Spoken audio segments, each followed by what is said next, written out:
Welcome back. Now, local food companies are saying the ongoing blackouts and soaring input costs are weighing in on food prices and threaten food safety. In addition, the estimated 7 billion rand in damage to infrastructure in the Port of Durban caused by the April and May floods has also had a knock-on effect on other ports over the past 3 months. Let's discuss this further now. We're joined by import expert specialist Fred Hume.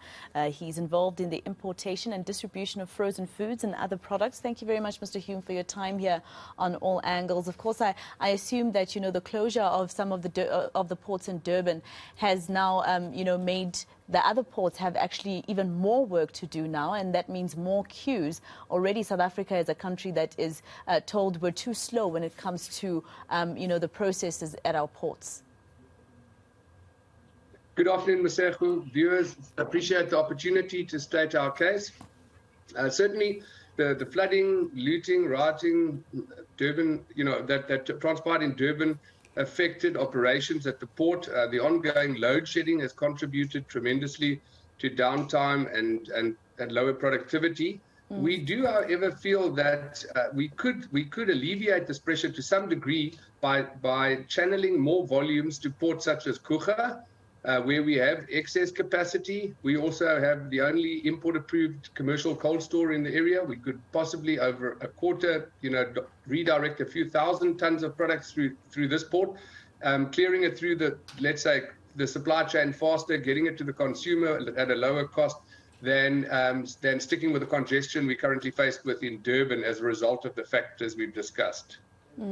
Let's talk about food security and the fact that the cold chain is also becoming quite a problem. Besides the blackouts, it's also the fact that our ports are working so slowly. Yesterday, let me give you an example. We spoke to a farmer in Mpumalanga who's in fact even moving his farm to Ghana. Because of this problem. He says at some point he had actually imported some fruit. He farms fruit. He imported fruit to Europe, and about 50 tons out of 140 had to be thrown away because it got there and it was already expired.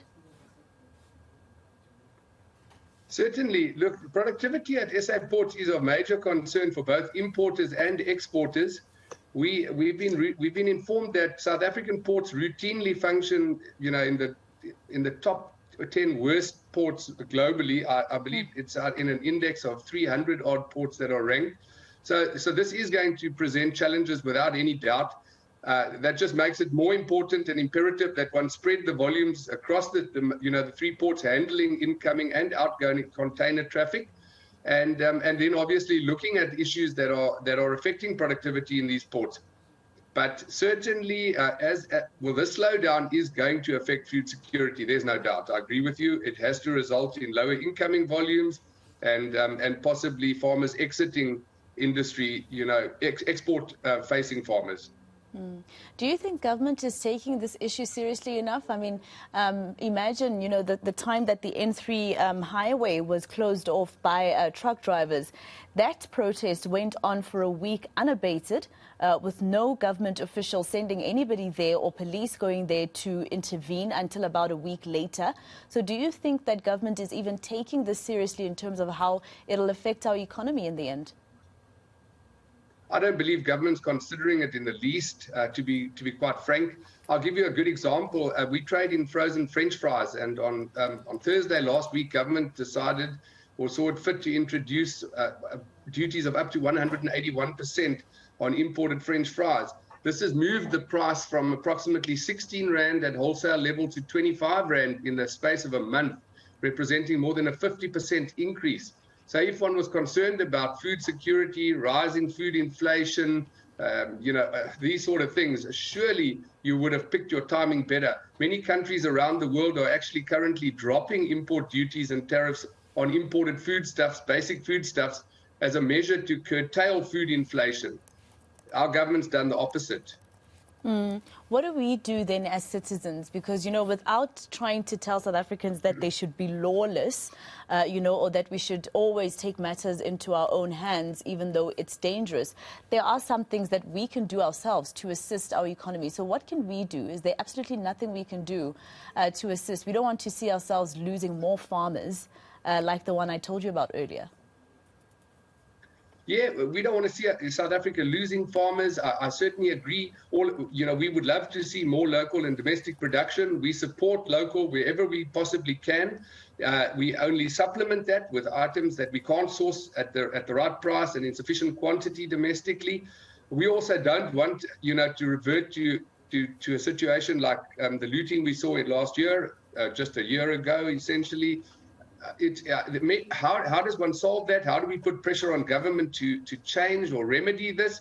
We've been actively speaking to the business chambers that we're members of nationally. We've been engaging with the Department of Agriculture, with the Department of Directorate Services.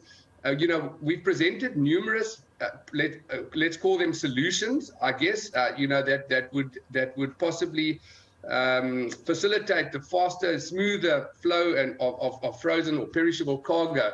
But very little of these suggestions have been adopted.